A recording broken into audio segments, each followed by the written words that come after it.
안녕하십니까? 반갑습니다.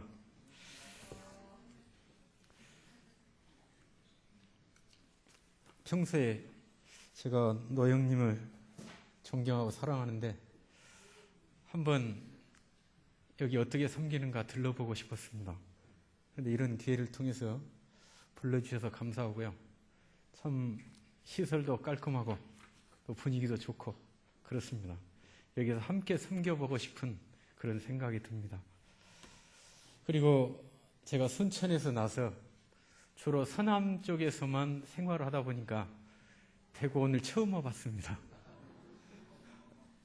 근데 그 고속버스에 내리니까 말투부터 달라가지고 좀 이색적이게 느껴지더라고요. 근데 참 주님 안에서 같은 공통 분모를 가지고 또 소통하고 섬길 수 있다는 것, 이것이 얼마나 은혜인가 하는 생각이 듭니다. 불러주셔서 감사하고요. 보니까 저보다 더 훌륭하고 또 주님을 잘 섬기는 분들이 많은데 제가 사역한 지 한 7년 정도밖에 안 됐습니다. 근데 제가 뭔가 가르치고 뭐 한다는 것, 이것이 좀 거시기하게 느껴집니다. 전라도 말로. 근데 평소에 제가 많이 생각하고 또 주님 안에서 이런 부분이 참 중요하겠다 이 생각하는 것들을 같이 나누기를 원합니다. 다니엘서 6장 말씀 한번 보시겠습니다.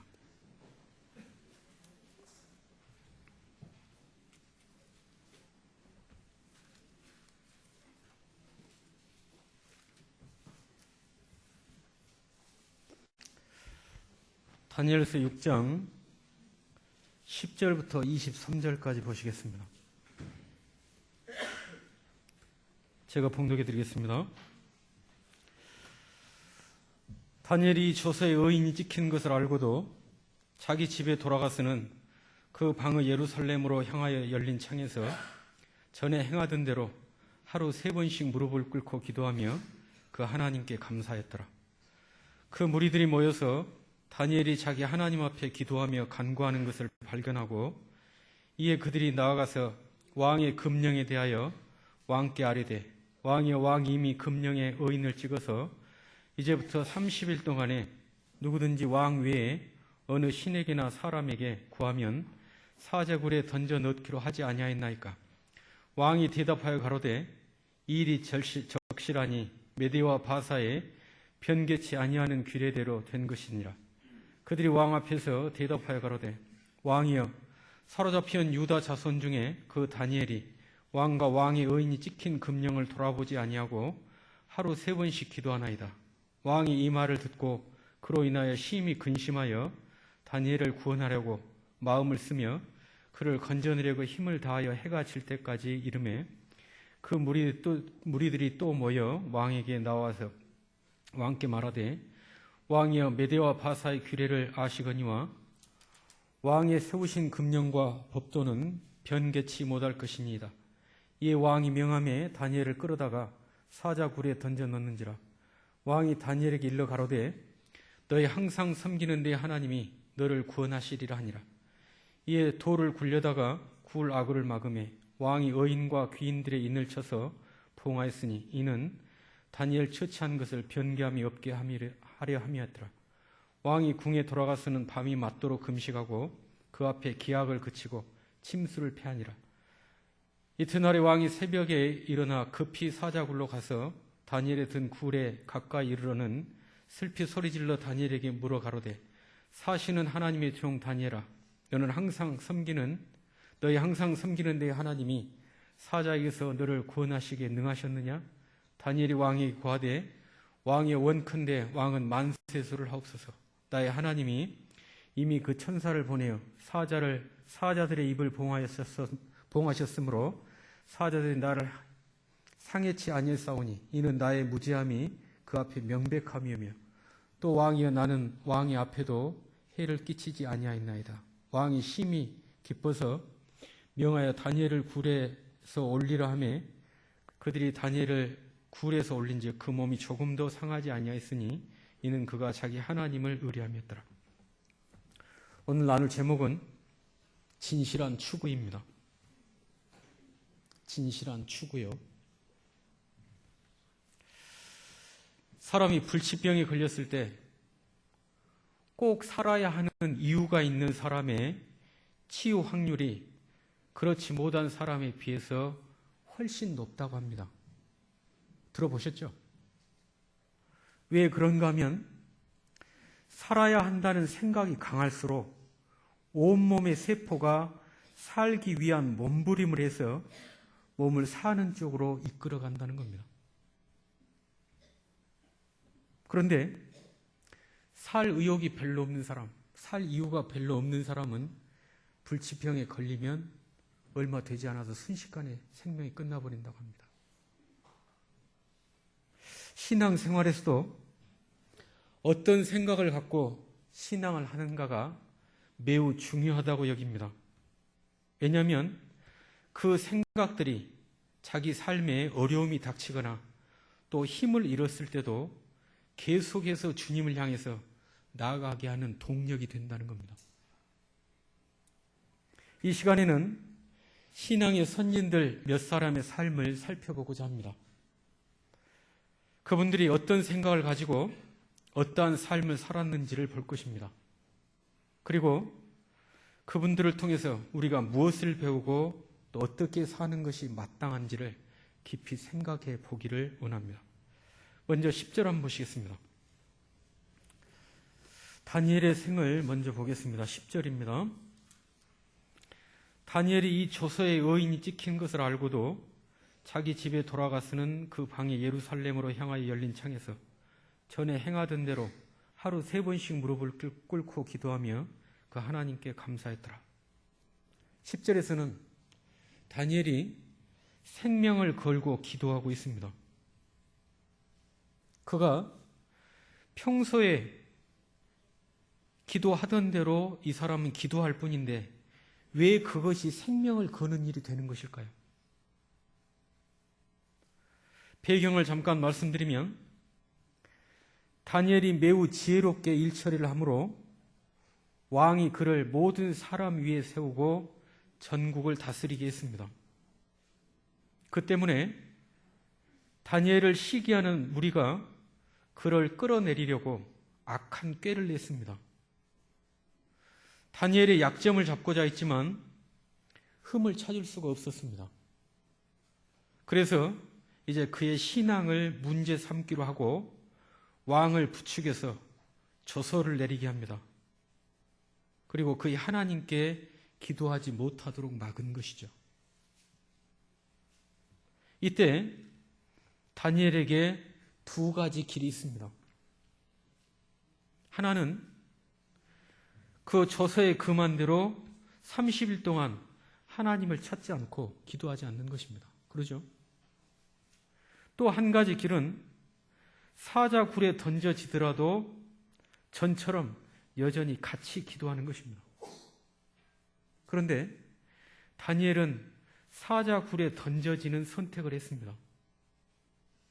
우리가 생각할 때 조금만 견디면 아무 일도 없던 것처럼 넘어갈 것이고 그리고 또 다시 옛날처럼 여전히 하나님을 그대로 섬길 수 있을 것으로 여겨집니다. 그런데 왜 다니엘은 죽음을 사양하지 않는 선택을 했을까요? 그것이 제가 생각할 때 다니엘서 1장 8절 말씀에 그 답이 된다고 여깁니다. 다니엘서 1장 8절 한번 보시겠습니다.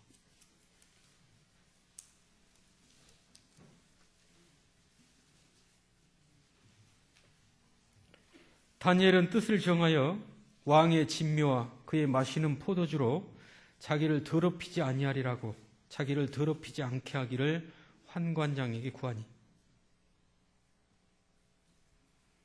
다니엘이 유대의 왕족이거나 최소한 귀족에 해당하는 사람입니다. 그런데 바벨론의 포로로 끌려와가지고 여기 있습니다. 그런데 이 사람이 뜻을 정했다고 했습니다. 어떤 뜻을 정했다고 생각하십니까? 거기에 나와 있는 왕의 진미와 포도주로 자기를 더럽히지 않겠다. 그 뜻을 정했을까요? 제가 생각할 때는 그런 정도의 뜻으로 자기의 목숨의 위협을 받을 수 있는 그런 선택을 했다고 생각지 않습니다.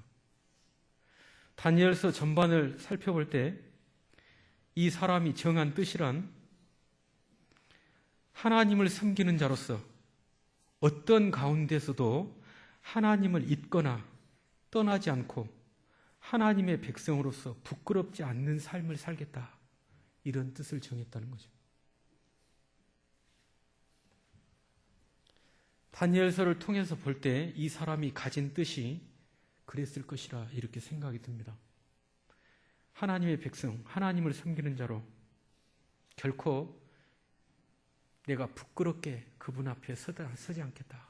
그리고 절대로 어떤 경우에도 그분을 잊어버리지 않겠다 하는 선택을 했다는 겁니다. 그 마음에 품은 뜻을 실행하기 위해서 이 사람이 이제 첫째로 시행한 것이 왕의 진미로 자신을 더럽히지 않고자 하는 것입니다. 왕이 정해준 진미, 그것을 먹지 않으면 왕의 명을 어긴 것이 되어서 잘못하면 생명이 달아날 수도 있습니다. 그런데 그 진미를 먹고자 하지 않는 것은 이스라엘 백성들은 고기도 그렇고 물고기도 그렇고 그 정해진 것들이 있습니다. 예를 들면 우리가 아무렇지 않게 먹는 돼지고기 또는 장어, 이런 것들 이스라엘 백성들은 먹지 못하는 음식입니다. 그러죠? 그런데 여기 다니엘이 잡혀와서 있는 이 바벨론에는 그런 거 구분 없이 무엇이든 먹을 수 있는 사람들입니다. 그래서 왕이 특별히 먹는 그 진미에는 뭐 힘을 북돋우게 한다거나 이런 것들이 올라가지 않겠습니까? 그래서 이스라엘은 그 많은 이런 것을 먹었을 것이고, 또 어쩌면 그 짐승을 잡는데 이스라엘 백성들은 철저히 피를 다 제거한 뒤에 먹도록 되어 있습니다. 근데 이 사람들은 그와 상관없이 먹는 것이죠. 그래서 그것을 먹어야 한다면 자기를 하나님의 뜻에 위배되는 삶을 살도록 해야 되는 결과를 가져왔기 때문에 그것을 먹지 않는 것이죠. 그래서 맨 처음 이 사람이 시행한 것이 왕의 진미로 자기를 더럽히지 않겠다고 한 것입니다. 그 다음에 두 번째로 다니엘서 6장 4절 한번 보시겠습니다. 다니엘서 6장 4절입니다.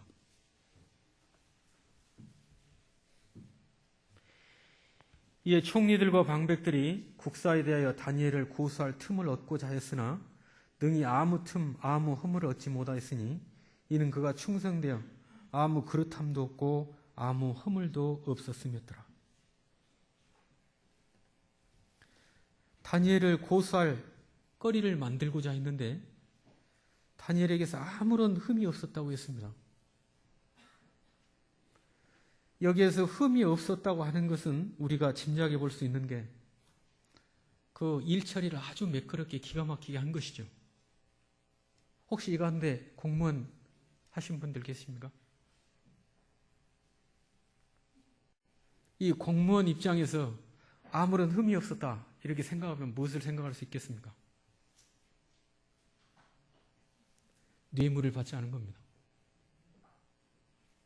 이때 당시에 뇌물이면 나라의 운명을 주고받을 수 있는 상황입니다. 어떤 나라가 쳐들어와 가지고 성을 에워싸고 이제 성의 운명이 경각에 달리면 엄청난 이 금이나 은을 걷어가지고 그걸 갖다 바치면 그걸 포위를 풀고 물러가고 이런 상황입니다.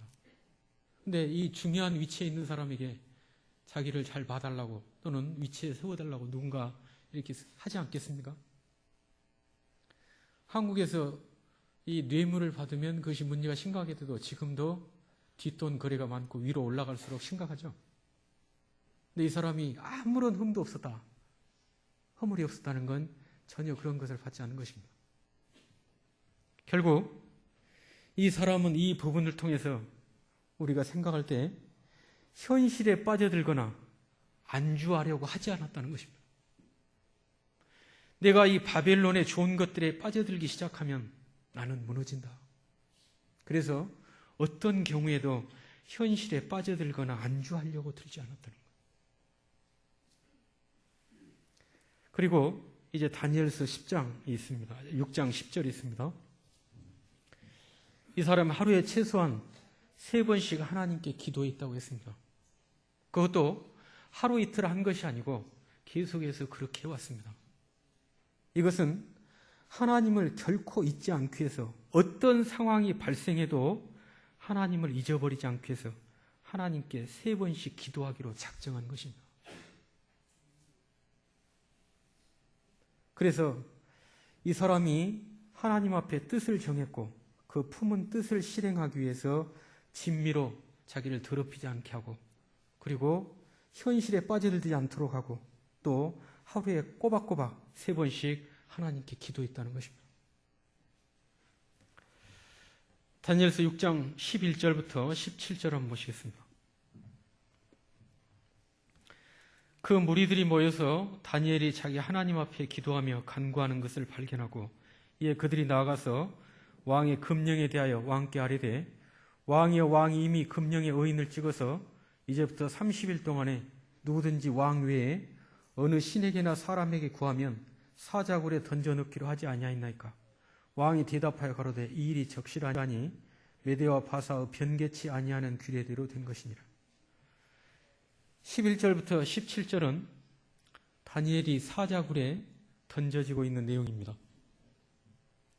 그가 마음으로 작정하고 그 뜻을 조차 하나님을 섬겨나갈 때, 이제 그것 때문에 때로 위급한 상황을 만나고 참소를 당하고 이제 마침내는 사자굴에 던져졌습니다. 그럴지라도 다니엘의 하나님을 향한 추구, 곧 하나님을 섬기는 사람으로 그분을 바로 섬기고 부끄러움 없이 살겠다는 그 노력을 멈추게 할 수 없었다는 것입니다. 생명의 위협을 당하고 참소를 받고 심지어 사자굴에 던져지는 이런 상황에 처해도 하나님을 향한 그 추구를 멈추게 할 수 없었다고. 그에게는 하나님을 만나고 섬기는 일이, 아니 더 나아가서 하나님이 자기 생명보다 더 중요했기 때문입니다. 자기의 생명을 잃는다 할지라도 하나님의 이름에 누를 끼치거나 욕을 돌리거나 이것을 자기는 견딜 수 없었다는 것이죠. 차라리 그분께 욕을 돌리느니 자기 생명을 버리겠다, 그분을 잊어버리느니 자기가 죽겠다는 선택을 한 것입니다. 이 사람은 자기 생명보다 하나님 그분을 더 귀하게 여겼습니다. 19절부터 23절 보시겠습니다. 이튿날에 왕이 새벽에 일어나 급히 사자굴로 가서 다니엘의 든 굴에 가까이 이르러는 슬피 소리질러 다니엘에게 물어 가로되, 사시는 하나님의 종 다니엘아, 너희 항상 섬기는 내 하나님이 사자에게서 너를 구원하시기에 능하셨느냐? 다니엘 왕에게 고하되, 왕이여, 원컨대 왕은 만세수를 하옵소서. 나의 하나님이 이미 그 천사를 보내어 사자들의 입을 봉하셨으므로 사자들이 나를 상해하지 아니하였사오니 이는 나의 무지함이 그 앞에 명백함이며 또 왕이여, 나는 왕의 앞에도 해를 끼치지 아니하였나이다. 다니엘이 사자굴에서 건짐받고 있는 내용입니다. 하나님께서 굶주린 사자의 입을 천사를 통해서 봉하여 그를 해치지 못하게 했습니다. 하나님은 만물의 주인이시고 할 수 없는 일이 없는 분이십니다. 모든 것을 다 하실 수 있다는 것이죠. 그 하나님께서 사자에게서 다니엘을 건져내셨을 뿐만 아니라 이방인의 계교 따위로 죽지 않도록 보호하셨습니다. 더 나아가서 왕의 조서마저도 이제는 무력화시키셨습니다. 그 조서가 아무 의미가 없게 하셨다는 겁니다. 심지어는 이방인 왕으로 하여금 하나님 이름의 영광을 돌리게 하셨습니다. 거기 25절부터 27절 한번 보시겠습니다. 이에 다리오 왕이 온 땅에 있는 모든 백성과 나라들과 각 방언하는 자들에게 조서를 내려 가로되, 원컨대 많은 평강이 너희에게 있을지어다. 내가 이제 조서를 내리노라. 내 나라 관할 아래 있는 사람들은 다 다니엘의 하나님 앞에서 떨며 두려워할지니 그는 사시는 하나님이시요 영원히 변치 않으실 자시며 그 나라는 망하지 아니할 것이요 그 권세는 무궁할 것이며. 여기에서 27절로 보시겠습니다. 그는 구원도 하시며 건져내기도 하시며 하늘에서든지 땅에서든지 이적과 기사를 행하시는 자로서 다니엘을 구원하여 사자의 입에서 벗어나게 하셨음이니라 하였더라. 그 이방 왕을 통해서 이제 조서를 내려 하나님 아버지께 영광이 돌려지게 하는 이러한 역사를 하고 계십니다. 정리해서 말씀드리면 하나님은 당신을 사랑하고 당신을 계속해서 의지하고 구하는 사람들을 절대로 외면하지 않으시는 분이십니다. 여기 다니엘을 통해서 그 사실을 분명하게 보여주고 계십니다. 사도 바울의 삶을 조금 살펴보기를 원합니다. 빌립보서 1장 20절입니다.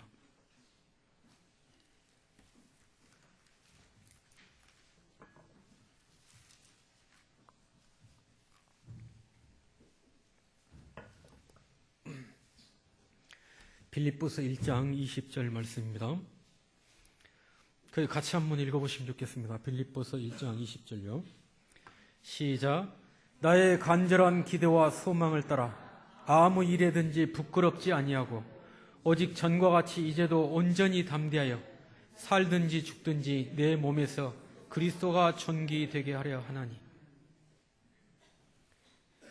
이것이 사도 바울의 주님 앞에서 품은 삶의 목표라고 생각합니다.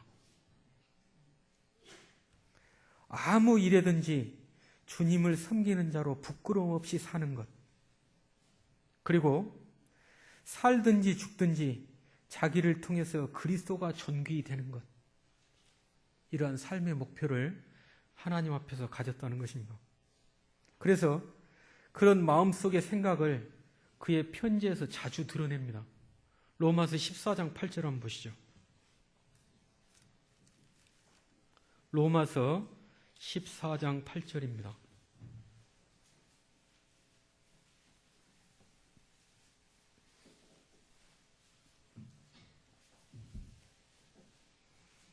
로마서 14장 8절 거기도 같이 한번 읽어보실까요? 시작. 우리가 살아도 주를 위하여 살고 죽어도 주를 위하여 죽나니 그러므로 사나 죽으나 우리가 주의 것이로다. 살든지 죽든지 우리는 주의 것이다. 고린도전서 10장 31절에서도 그런즉 너희가 먹든지 마시든지 무엇을 하든지 다 하나님의 영광을 위하여라. 틈만 나면 이와 같은 말을 그 편지에 기록하고 있습니다.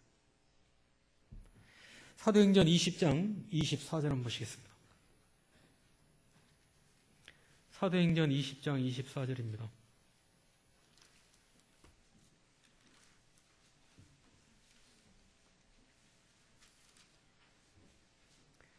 나의 달려갈 길과 주 예수께 받은 사명, 곧 하나님의 은혜의 복음 증가하는 일을 마치려 하면은 나의 생명을 조금도 귀한 것으로 여기지 아니하노라. 살든지 죽든지 그리스도가 존귀 되는 것, 어떤 일에서도 주님 앞에서 부끄럽지 않게 사는 것, 이걸 소망한 이 사도 바울이 행한 것은 여기에서 하나님의 은혜의 복음 증거하는 일을 마치려면은 나의 생명을 조금도 귀한 것으로 여기지 않는다. 이렇게 고백하고 있습니다. 또 고린도후서 11장 23절부터 29절 한번 보실까요?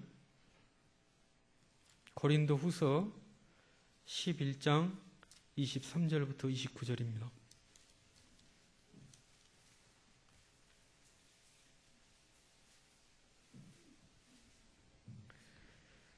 저희가 그리스도의 일꾼이냐 정신없는 말을 하거니와 나도 더욱 그라도다. 내가 수고를 넘치도록 하고 옥에 갇히기도 더 많이 하고 매도 수없이 맞고 여러 번 죽을 뻔하였으니 유대인들에게 40에 하나 감한 매를 5번 맞았으며 3번 태장으로 맞고 1번 돌로 맞고 3번 파선하는데 일주야를 기품에서 지냈으며 여러 번 여행의 강의 위험과 강도의 위험과 동족의 위험과 이방인의 위험과 신의 위험과 광야의 위험과 바다의 위험과 거디 형제 중의 위험을 당하고 또 수고하며 애쓰고 여러 번 자지 못하고 줄이며 목마르고 여러 번 굶고 춥고 헐벗었노라. 이외의 일은 고사하고 오히려 날마다 내 속에 눌리는 일이 있으니 곧 모든 교회를 위하여 염려하는 것이라. 사도 바울의 삶의 모습을 보여줍니다. 그가 하나님을 향해 가진 뜻을 따라서 마음과 힘과 심지어 자기 생명을 다해서 수고를 했습니다. 곧 주님의 복음을 증거하고 주님을 나타내고 그분을 변호하는 일이면 목숨을 돌아보지 않고 달려갔다는 것입니다. 그 과정에서 굶고 춥고 헐벗고 메맞고 자지 못하고 쉬지 못하는 일을 수없이 겪었습니다. 그러나 그런 것이 그에게 아무런 문제도 되지 않았다는 것입니다. 하나님을 향해 품은 생각 그리고 그것을 위해서 달려가는 이 사람에게 아무리 힘든 장애나 또는 어려움이 닥칠지라도 그것들은 이 사람에게 아무런 문제가 되지 않았다는 것. 고린도전서 11장 1절에서는 내가 그리스도를 본받는 같이 너희는 나를 본받는 자 되라고 했습니다. 빌립보서 3장 10절 11절 한번 보시겠습니다. 빌립보서 3장 10절과 11절입니다.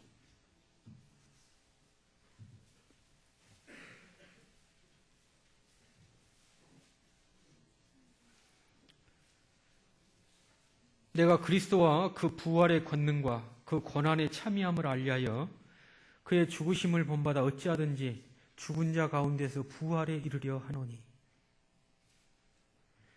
이 사도 바울은 범사에 주님을 본받아 살았습니다. 심지어 주님의 길을 따라서 여기서 보여주고 있는 사실은 죽음에 들었다가 다시 살아나는 영광을 맛보려고 했다는 것입니다. 어떤 사람이 자기도 죽었다가 주님 앞에 다시 부활하는 그 영광을 맛보고 싶다는 이야기를 하더라고요. 근데 저는 주님이 지금이라도 오셔가지고 죽지 않고 죽음을 보지 않고 그분 나라에 갈 수 있다면 저는 죽지 않고 가는 것을 선택하고 싶습니다.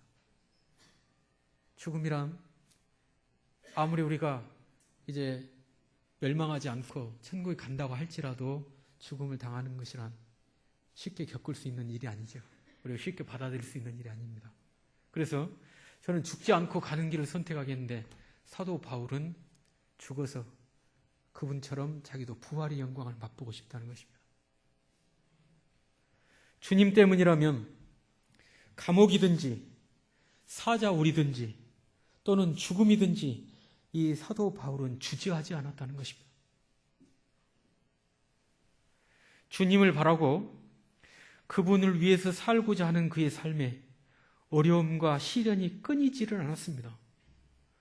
다메섹 성에서는 생명을 위협하던 자들로 인해서 성 위에서 광주리를 타고 내려졌을 때 그것을 타고 도망을 해야 했고 돌에 맞아서 거의 죽음에 이르기도 했습니다. 죽은 것처럼 되어버려서 사람들이 그걸 성 밖에 내치고 돌아간 경우도 있었고요. 또 채찍질을 당하고 옥에 갇히기도 했고 이리저리 수없이 쫓겨다녔습니다. 늘 생명의 위협을 이 사람은 느끼고 살았습니다. 심지어는 재판정에서 주님을 변호할 때 자기와 함께했던 사람들이 다 떠나가 버리고 자기 홀로 변호했다고 디모데후서 4장 16절에 기록하고 있습니다. 그래서 종종 외로워야 했고 그리고 생명의 위협을 받아야 했고 수없이 쫓겨다니고 평안한 삶을 누려보지 못했습니다. 그러나 그 어떤 것도 주님을 향해 나아가는 이 사람의 발걸음을 멈추게 할 수가 없었습니다.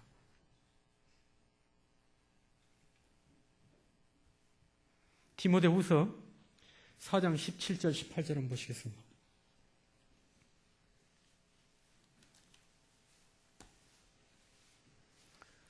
디모데후서 4장 17절과 18절입니다.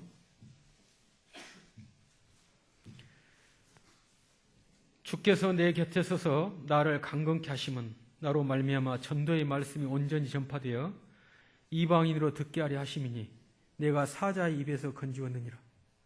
주께서 나를 모든 악한 일에서 건져내시고 또 그의 천국에 들어가도록 구원하시리니 그에게 영광이 세세 무궁토록 있을지어다. 아멘.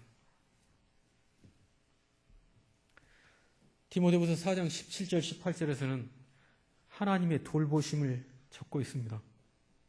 하나님은 어떤 경우에도 그를 결코 홀로 두지 않았다는 것입니다. 재판정에서도 바다에서 태풍에 밀려 표류할 때도 그분과 함께 하셨고 심지어 사자 우리에서도 그를 건져내셨다고 고백하고 있습니다. 또한 하늘 영광도 보게 하셨고 끝까지 그의 길을 걷게 하셨으며 지키셨으며 마침내 그가 마음에 소원하는 것들을 이루게 하셨습니다. 그가 하나님을 계속해서 구하고 나아가는 그 삶에서 하나님은 그가 마음에 품었던 아무 일에든지 부끄럽지 않고 그 몸에서 그리스도가 존귀되는 그런 삶을 이 사람으로 살도록 하셨다는 것입니다. 사도행전 17장 11절 12절 한번 보시겠습니다. 사도행전 17장 11절과 12절입니다.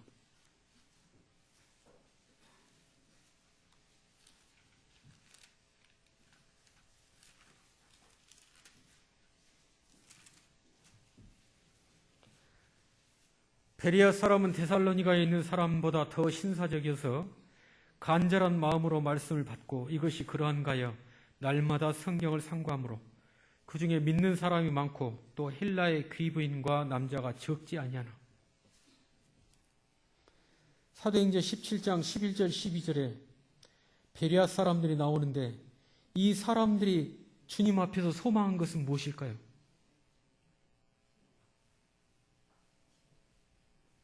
그것은 하나님이든 성경이든 제대로 알고 섬기기를 바라는 것입니다.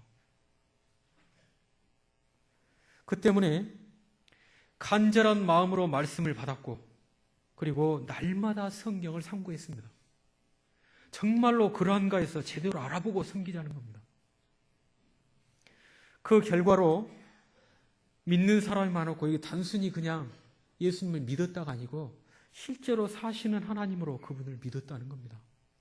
그런 사람들이 많았고 그리고 이제 귀부인, 남자 등 적지 않은 사람이 하나님께로 돌아왔다는 것입니다.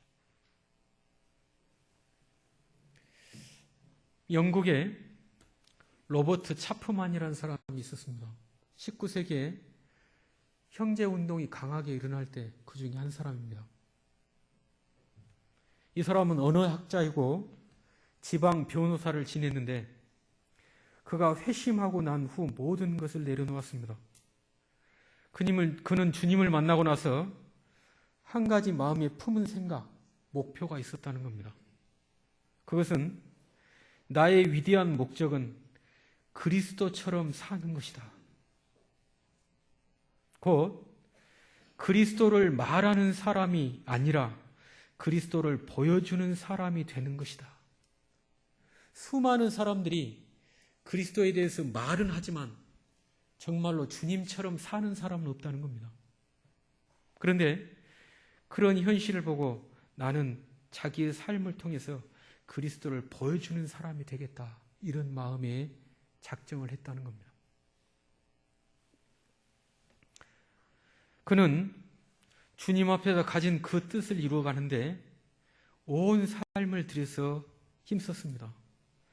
주님을 구하는 삶을 게을러하지 않았는데 유럽 곳곳에 다니면서 주님을 증거했습니다. 그런데 그를 만났던 많은 사람들이 그의 말뿐만 아니라 더 나아가서는 그의 삶으로 감명을 받았다. 이렇게 고백했습니다. 그리고 그를 아는 사람들은 이구동성으로 지금 시대의 주님을 보려면 로버트 차프만을 보라. 이렇게 말했다고 합니다.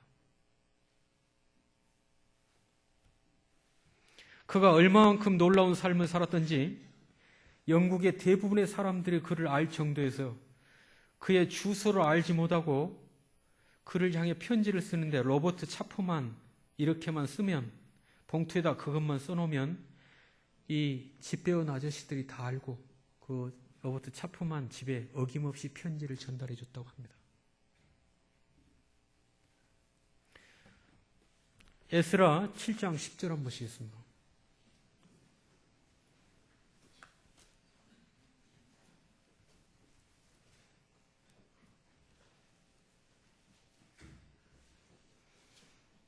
에스라 7장 10절입니다.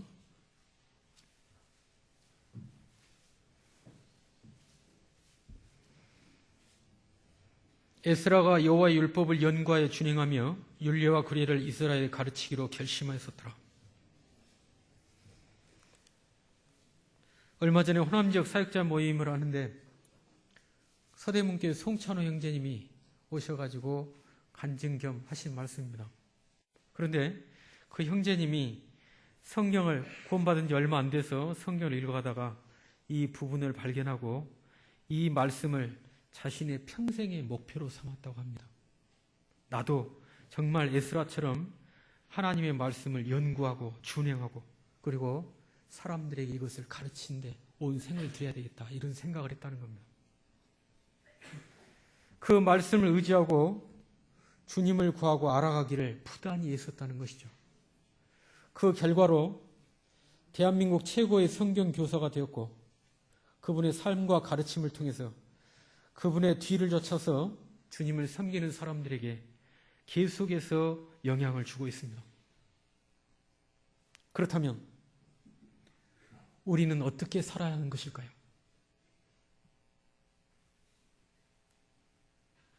먼저는 하나님 앞에서 어떤 삶을 살고자 하는지를 분명히 해야 한다는 것입니다. 나는 어떤 삶을 살고자 하는가? 그 생각을 분명히 했으면 이제 그런 뜻을 두고 어떻게 실행해 갈 것인지를 생각하고 기도하고 그리고 구체적으로 실현해 가는 것입니다.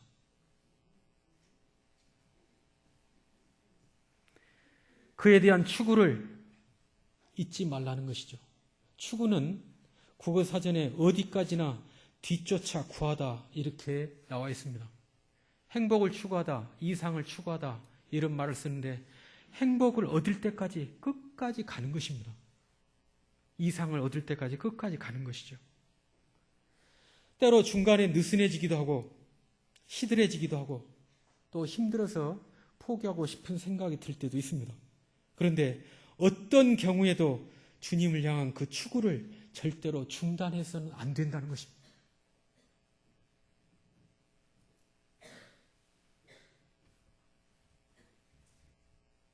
계속해서 걸어가는 것, 그것이 그리스도인들이 하나님 앞에서 살아가는 삶의 방편이고 그것이 그리스도인으로 살게 하는 힘입니다.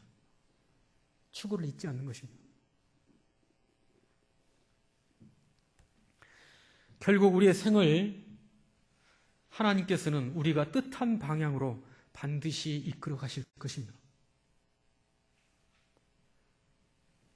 하나님을 향한 우리의 추구가 멈추지 않는 한, 그것을 그치지 않는 한 하나님은 우리가 소망했던 그 삶으로 이끌어 가시고 마침내 그 뜻을 틀림없이 이루게 하실 것입니다.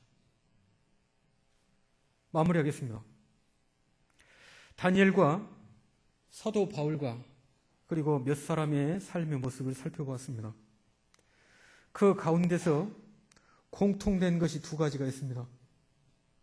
하나는 하나님을 만나 섬기기 시작하면서 하나님을 향해 분명한 뜻, 분명한 마음을 두었다는 것입니다.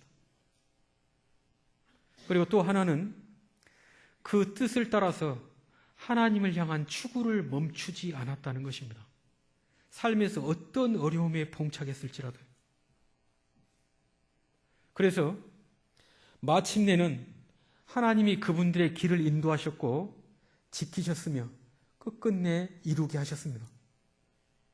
이제 주님은 우리에게 묻습니다. 나는 너에게 무엇이냐? 또 너는 내 앞에서 어떤 사람이 되고 싶으냐?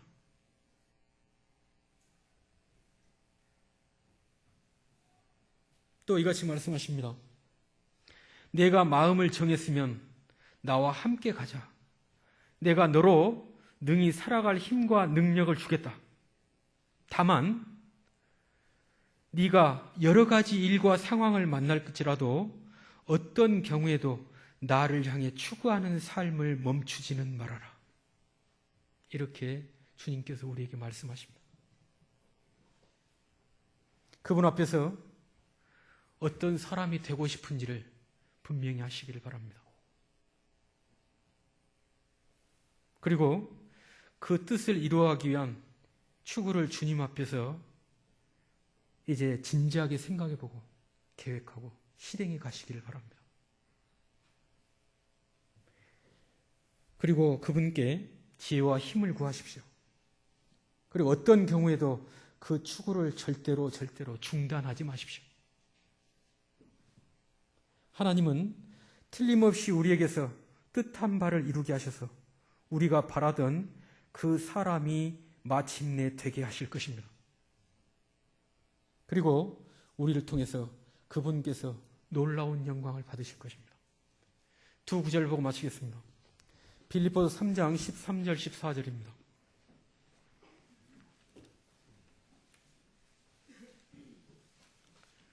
빌립보서 3장 13절 14절요.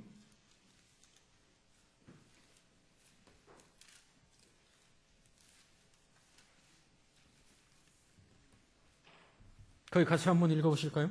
빌립보서 3장 13절 14절입니다. 시작. 형제들아, 나는 아직 내가 잡은 줄로 여기지 아니하고 오직 한 일, 즉 뒤에 있는 것은 잊어버리고 앞에 있는 것을 잡으려고 푯대를 향하여 그리스도 예수 안에서 하나님이 위에서 부르신 부름의 상을 위하여 쫓아가노라. 사도 바울은 뒤돌아보지 않고 앞에 있는 목표를 향해서 줄곧 달려갔다는 것입니다. 이것이 우리의 고백이 되기를 원합니다. 히브리서 10장 보고 마치겠습니다. 히브리서 10장 37절 38절입니다.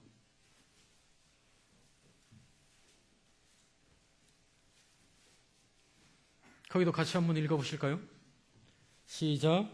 잠깐 오면 오실 이가 오시리니 지체하지 아니하시리라. 오직 나의 의인은 믿음으로 말미암아 살리라. 또한 뒤로 물러가면 내 마음이 저를 기뻐하지 아니하리라 하셨느니라. 주님께서 뒤로 물러가면 기뻐하시지 않는다는 겁니다. 사도 바울처럼 마음의 뜻을 정하고 그것을 향해서 계속해서 달려가는 것.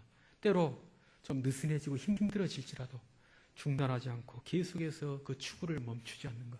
그것이 그리스도인의 살 길이라고 여깁니다. 그 삶에서 주님은 우리를 변화시키시고 분명하게 영광받는 이러한 삶으로 이끌어 가실 것입니다. 고맙습니다.